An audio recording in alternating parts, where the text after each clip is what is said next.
Hello and welcome. I'm Alex Proimos, Head of Institutional Content and Investment Magazine, and this is Market Narratives.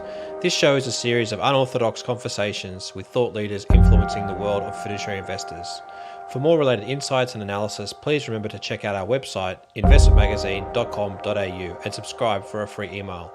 And with that, please enjoy this week's episode.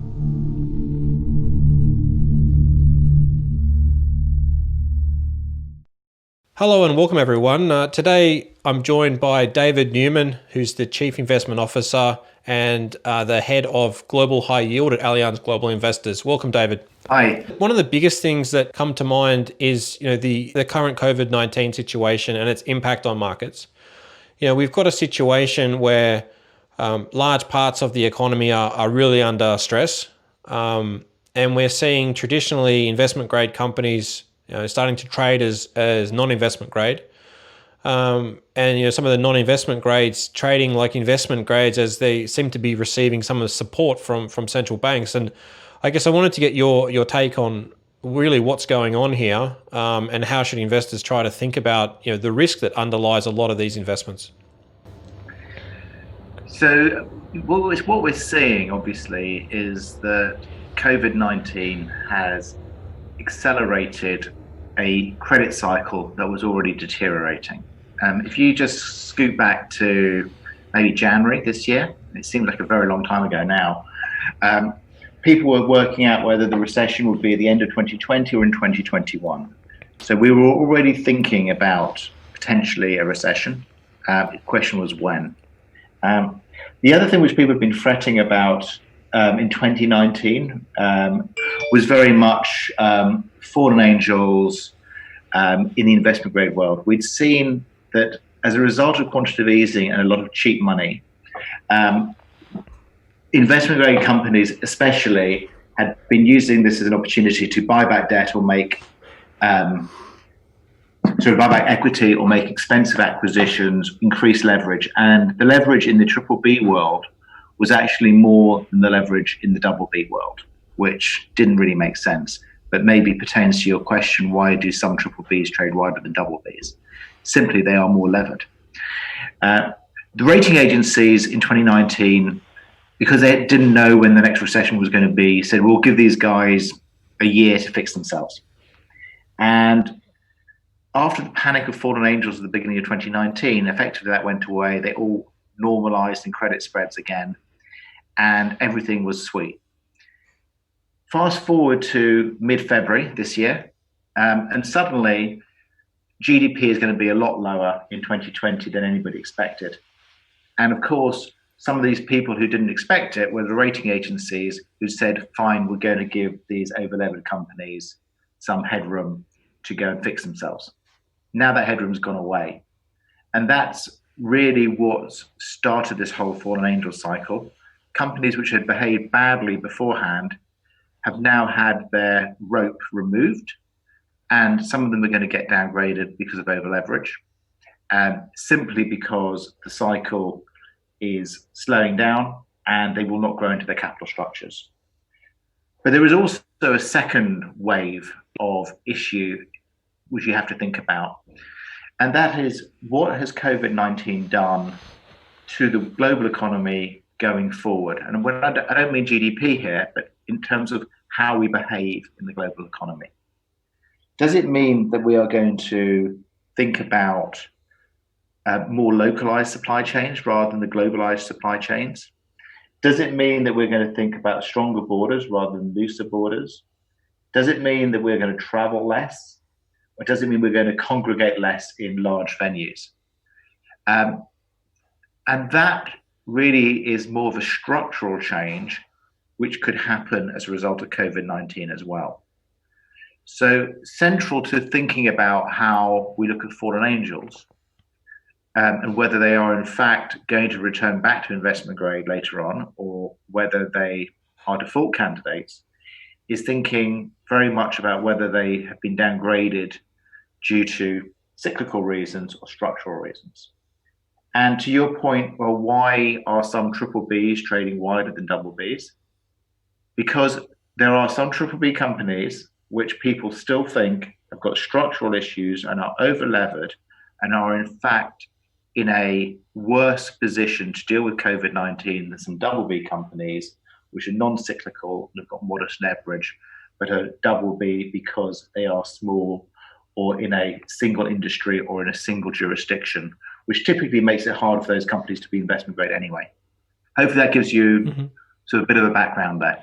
But I guess, for a lot of the pension funds, and particularly in Australia, the superannuation funds, they've got they've got investment governance that they need to follow, and they need to then reconsider, well, where does a triple B versus a double B sit in their portfolio? I guess it becomes really challenging for them as they start to look at some of these triple B and say, well, really, should I be classifying these as investment grade and investing in them? Or should I be putting it in a different bucket and be investing in more of these double Bs, which seem to offer a much better return? Yeah, and I think that's something which has been debated not just in Australia but across the world. Is many investment grade portfolios do have buckets for high yield, although typically the managers don't like using them. But I do think there is a different skill set in analysing a high yield company versus an investment grade company, because investment grade companies typically have a lot of levers which they can go and pull to keep them solvent. They can cut dividends, they can cut capex, they have multiple sources of financing, etc. But when you get to high yield, it becomes harder to finance. The relationship with the investor community moves from being equity centric in investment grade to debt centric in high yield, and management teams have to go and actually realize that. Again, that's a factor which we look at a lot. The ways that companies can start to save themselves is by rescue financing. We've seen a number of these type of deals within, say, the cruise line industry, where there have been super senior deals based on security of various ships. We've seen the same in the airline industry, both with deals doing very well based on landing slots and deals doing less well based on very old fleet, and which in fact couldn't actually get transacted. And I do think that in high yield, people spend more time thinking about collateral, the ability to layer short-term liquidity triggers. And the biggest trend we've seen is that investment grade managers have actually transferred some of their fallen angel holdings or potential fallen angel holdings to high yield managers by moving assets across in mandates. Because I do think there is a different skill set there.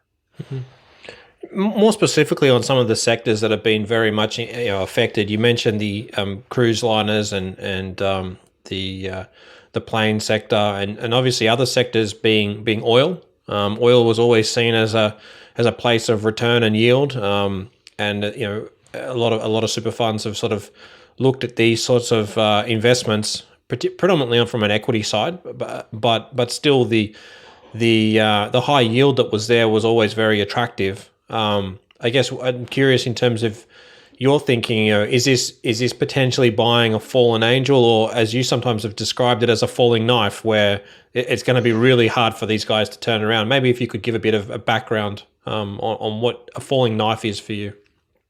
Yeah, I mean, oil and energy. Well, first of all, let's do energy. Let's just do energy first, and I'll sort of run through some other things which I think are fallen knives. So energy has been one of these big conundrums because it's a large part of a high yield benchmark. It's actually a large part of an investment grade benchmark. It is primarily shale in the bond markets, not entirely, but primarily. And shale is a medium price oil product, which by that I mean that shale companies are profitable in a range now of between $25 and $55 for WTI on a fully levered basis. That means including their capex and their interest costs.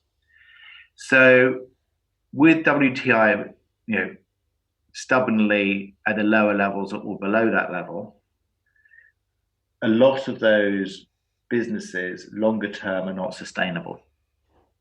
So the easy answer is to say, well, as a result of COVID, those businesses are in structural decline.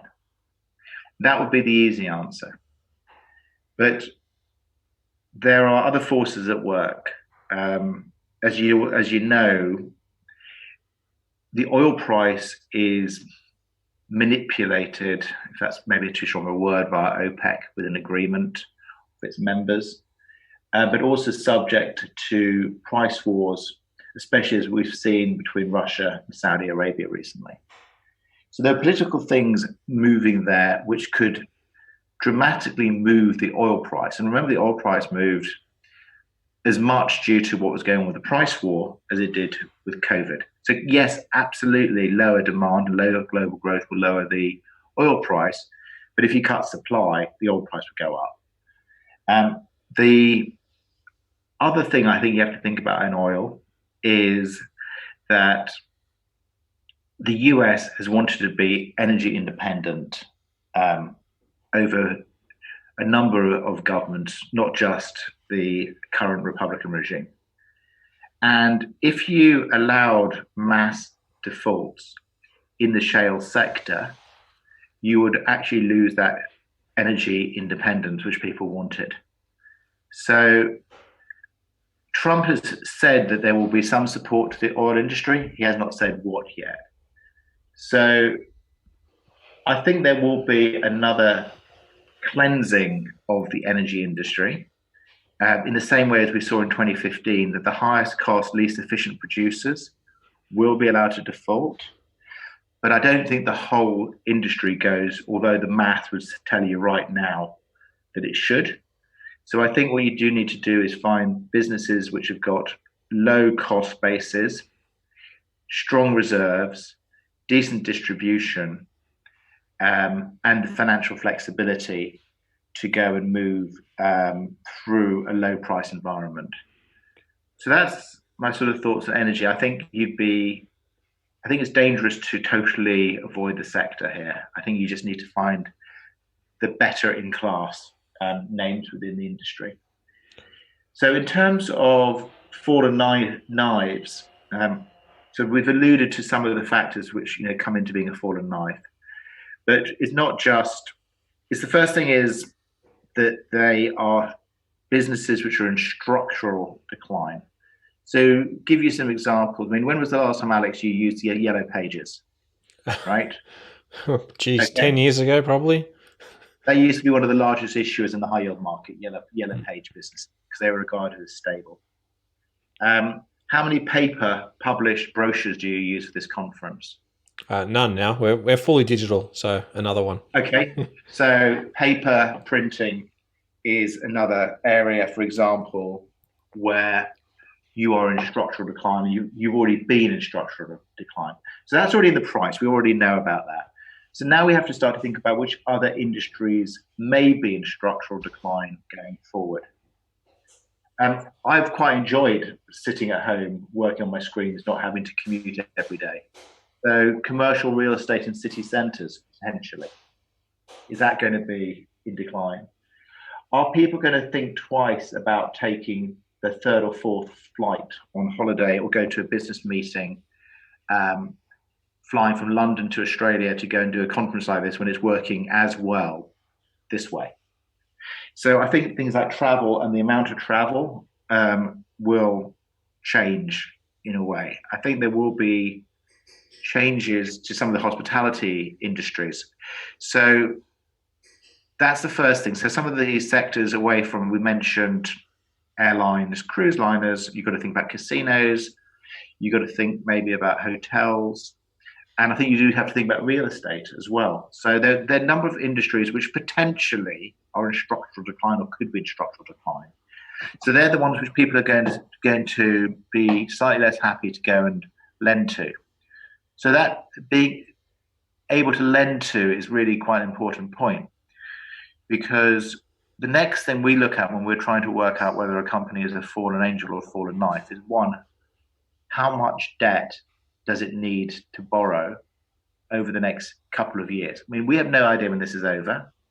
I think it's pretty safe to say that for the next 12 to 18 months, economic growth will not be at the level it was last year. And therefore, on a very low economic growth base, can these companies, do they have the liquidity to see themselves through? Or do they have to keep borrowing? Because if they have to keep borrowing, they will be at the whim of the market, whether the market's open or closed, and the market will be asking for much higher interest rates than they would have been seeing some time ago. We've just seen companies in the cruise sector who were investment grade in January borrowing at 12 or 13% now on a secured basis, just to give you an idea about how that financing cost goes. And clearly that eats into your cash flow a lot. So fallen knives typically have much more front-loaded debt. A good ratio which we look at is the percentage of short-term debt to total debt, and also short-term debt to enterprise value. Next thing which we also look at is the flexibility of the cost base.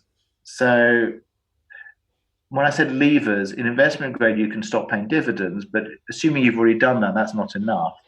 Can you actually reduce your cost base? It sounds heartless, but can you reduce staffing levels? Can you turn off various supplies? Or are you actually in an industry where you can't change your cost base? I mean, the most extreme would be something like a nuclear power reactor, where clearly you can't just turn it off. So that fixed cost is there all the time. If you're a team of management consultants, you can furlough or let people go or the other way, so you have a much more flexible cost base. So you have to start to look at that cost base because that will impact your cash flow and your need for debt over the next few years. So that is something we spend a lot of time on. And then ESG are actually very important. It's not just a trendy buzzword or buzz letters. If I'm thinking about where I'm going to lend my scarce resources, do I want to be lending to companies which have got unknown environmental or litigation costs? So the money which I'm lending them could actually go to a bunch of lawyers or claimants rather than to pay me back, which is what a fixed income instrument is meant to be. Do I want to be in a business similarly which has got social grievances against it? And finally, again, I mentioned that management point. Have the management team drunk the Kool-Aid and actually realised what's going on so they can actually use our money to improve the business? Or will they actually use that money for something stupid like still paying dividends? And we have seen a number of so-called fallen angels still saying they want to continue to go and pay their dividends. So why should I, as a debt holder, rescue a company so they can pay a shareholder? So I think that's the real difference between a fallen angel and a fallen knight. Mm-hmm. Look, I think one of the interesting things you talked about there is the difficulty with actually allocating scarce resources, right? There isn't an unlimited supply of capital. And it's quite interesting because you mentioned some of the very high coupon rates that are being put against some of the cruise liners. I think there was a deal earlier this week or late last week that fell through with United in trying to get away with, I think, 12 or 14% yield, and they couldn't get it away. Right. So it's really quite an interesting situation where, and on one hand, you've got a lot of central bank support, for some of these assets, and sometimes in the investment grade and sometimes in the sub-investment grade. But then when the market actually does its thing and you move away from the moral hazard from central banks, there seems to be some really interesting results where risk is out there and you need to be very careful. So I was curious to get your thoughts on sort of the moral hazard that's coming out from some of the central banks like the Fed and the ECB. And then how do you invest in this sort of environment where you can get almost tricked because the Fed and ECB are supporting potential assets, maybe temporarily as providing liquidity, but they're not really addressing the solvency problems that still are out there. Well, I think you used my catchphrase there. Absolutely, you're right. Central banks are providing liquidity, but not solvency. So that is where your sort of moral hazard is. You don't want to fight the Fed, but the Fed may actually stop fighting at some stage in the future. So I think what you need to do is start to think about what the Fed and the European Central Bank and other banks have decided to do. The first thing they want to do is to basically protect large businesses which get downgraded because of the slowdown in the economy due to central bank or government actions to control COVID-19. So these are companies which are marginally impaired, so that they are seeing a slowdown in their business. They are not businesses which are potentially structurally impaired. So this is why I've really tried to draw that line between fallen angels and fallen knives, because while short term the Fed and the ECB potentially could support both types of credits, the central bank backing or primary and secondary market purchase programs stops below double B. So with a structurally impaired business, which is also seeing a cyclical downturn, it is likely that they will have more than one notch downgrade. And if you follow what the agencies have done and actually are doing, is that they typically downgrade more than once. It doesn't look good to say that I'm providing a through the rating cycle and then suddenly downgrade it by through the cycle rating, and then downgrade by five notches. It looks a lot better each time they get new information and therefore decide to redo their models. So companies which could be eligible for the central bank purchase program could lose their eligibility. So you cannot just buy everything. You have to be very careful and think about what you are buying and how far you're going to buy. Second thing which is interesting is that at least the Fed has got a total cap of about 11 billion, depending on the size of the company, of what they'll purchase. And many of the larger fallen angels have got several times that amount of debt. So that will not all be absorbed into the high yield market, because the triple B market is roughly 5 times the size of the whole high yield market. So a large bond issue in the high yield market might be 10 billion. Imagine a 50 billion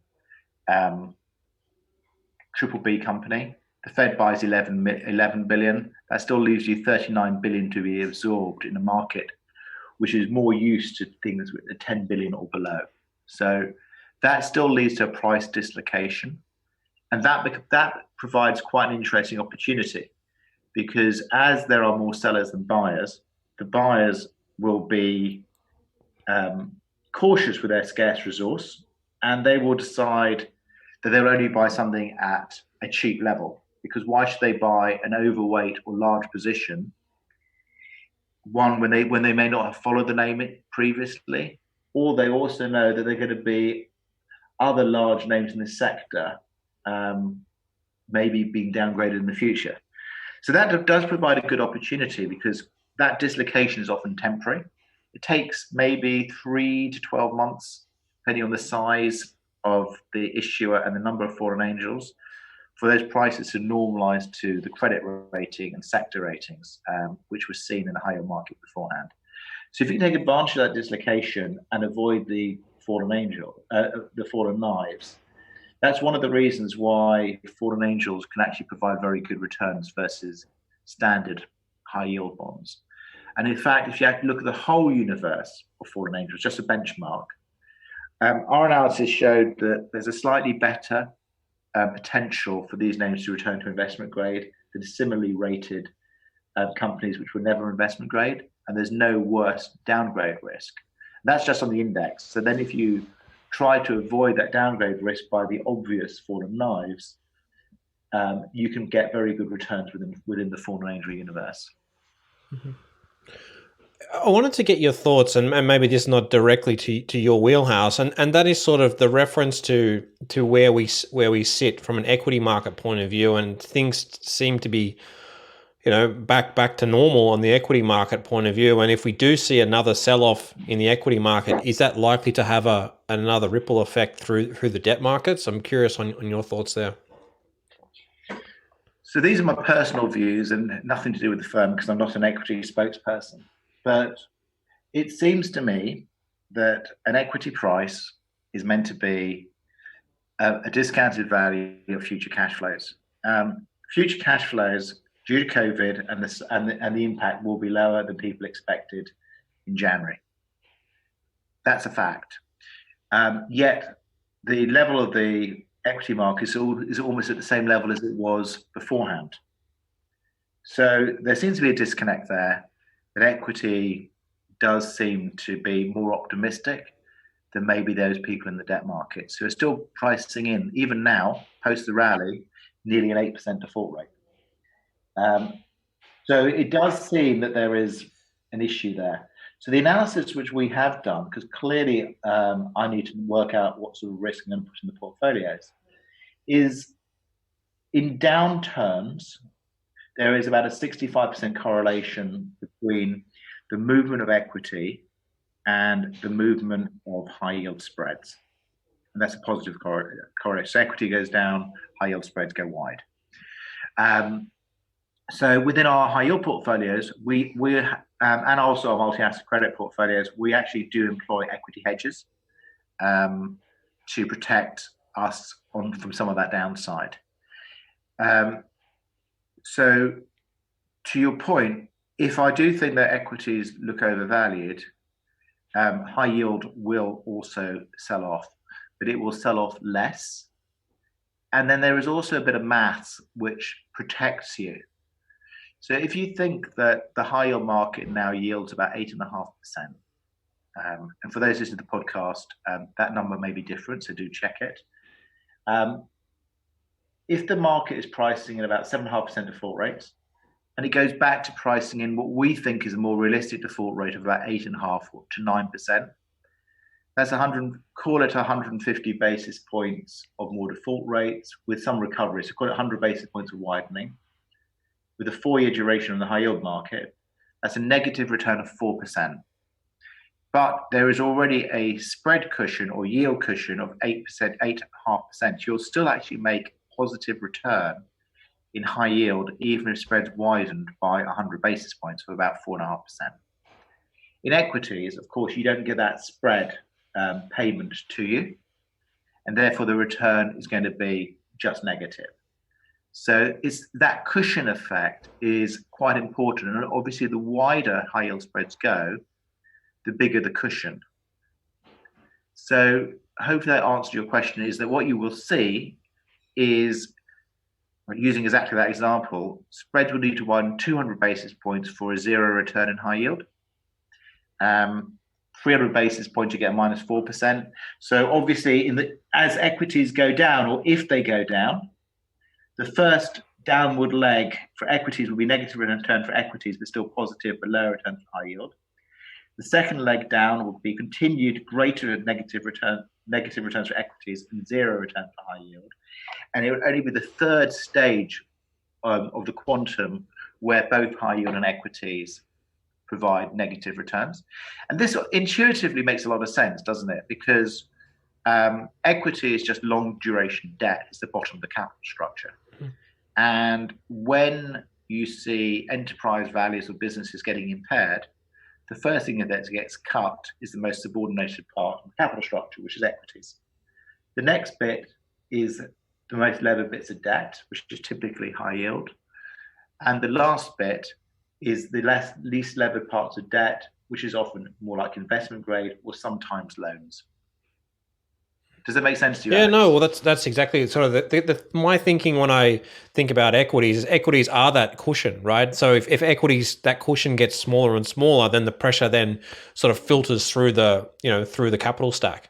And so that was exactly what I was looking at. It's an interesting piece where equities quite high. High yield's interesting because it's pricing quite differently to where equities are, and equities are still quite high. But there's this real disconnect or mispricing between the equities, which are saying one thing, which are really quite positive on the whole, and then on the high yield space, there's still a lot of concern. And so I was just wondering if equities then does pull back, then the flow on effect to high yield could start to take the hit. So that was Yeah, and if you actually look at, there are a lot of high yield bonds still trading in the 80s, where there is market capitalization values on the equity. I mean, that doesn't make sense unless that market capitalization is purely an option. Mm-hmm. So it is different ways of valuing it or looking at the market. And you have to remember, we debt guys are more miserable than equity guys, because just our asset classes, we lend somebody at 100, and we're either going to get it back plus some interest or nothing, or we're going to lose everything. With an equity guy, yes, they can lose everything too, but at least the maths tells you that what you could get back is infinity, and that's why they are more optimistic than we are. Well, I think that's just a matter of who you are, right? You can be over optimistic, or you can be realistic and try to really actually, focus on the cash flows. And ultimately, I think equities seem to have moved further and further away from what we were taught at university and what we were taught as part of the CFA program, and discounting cash flows. And it seems like we don't seem to have any anchor to that. But at least in the debt side, there is a continual focus around business, the structure of the business, the ability of it to pay its debts, and the ability of it to generate cash flows. And I think that's one of the things that's really important for the superannuation funds, around the world, pension funds as well, particularly as more and more people move into the retirement space where they need to provide income. And equities are looking like they can't do that unless you continue to try and sell them down and create like a manufactured cash flow. But at the end of the day, these funds need to generate income, and this is an opportunity. So that's how I think about the two going hand in hand, and the importance of both. In terms of the certainly. If you the analysis we've done is, if you invest in a recession and look the next 12 months outwards, the total return of investing in either fallen angels or the higher parts of high yield outstrip the returns you can get from either equities or from investment grade bonds.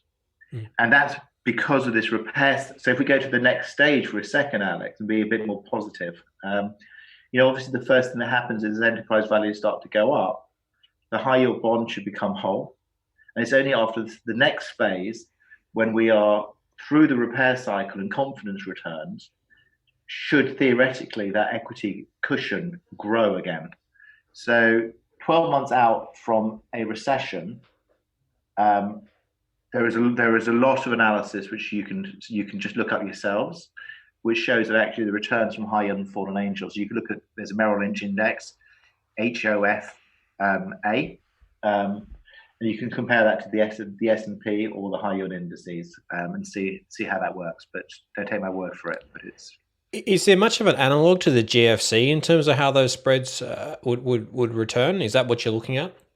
Yeah, I looked at the GFC. I also looked at the .com crash, and actually, one of my clients asked me to go all the way back to when 1988, when high yield indices started, and you can track the US domestic high yield market back to 88 versus the S&P, and it worked through savings and loans, through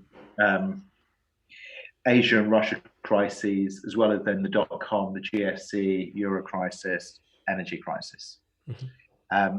In some of those, obviously the key is the word there, energy or .com. There were certain sectors which didn't do as well in certain of those recovery phases. But broadly so, those numbers do work for the GFC, but also a lot of other instances as well. Are there particular also countries that are probably more attuned to sort of improving and sort of coming out of this bad cycle? I know the US has got specific rules and regulation in terms of its moving through reorganization and so forth. Are there particular countries that you look for when you're moving through the high yield space? Yeah, I mean, there's both market value and also regulatory reasons. So if you start off, you mentioned the Chapter 11. The Chapter 11 process is pretty easy to understand, and the majority of distressed investors, have started off with a US background. So what they will look at then is other insolvency regimes which are easy enough to sort of put into a US mindset. So the reorganisation of England and Wales, for example, is not dissimilar. It's more prescriptive, but actually it's pretty easy to work out. While if you go to somewhere like France, you get to a situation where there is a totally different way of doing things under the safeguard regime. So you will typically see the first investors coming into the US simply because it's easier.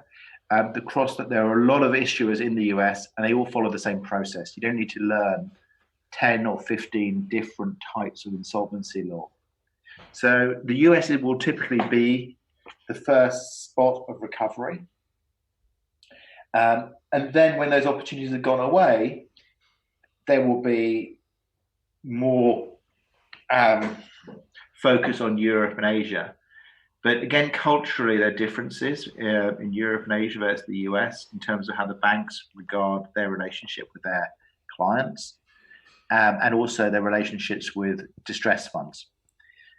So that will also lead to a delay. The interesting thing for a bond investor or someone investing in stressed credits rather than restructured credits is that you will see a recovery in US spreads in that stressed market before you see a recovery in European spreads for those reasons.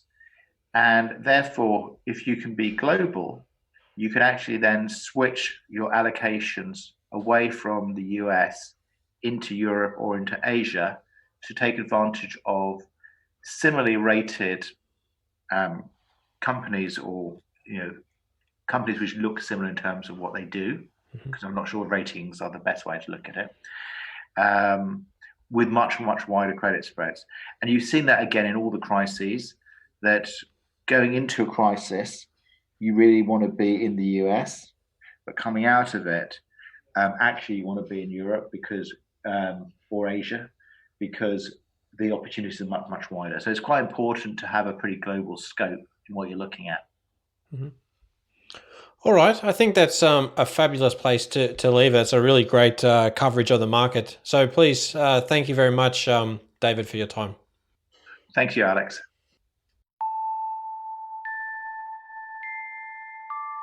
Thank you for joining us. All views expressed on this podcast are subject to change and do not necessarily reflect the views of Conexus Financial. This podcast is for educational purposes only and should not be relied upon as investment advice.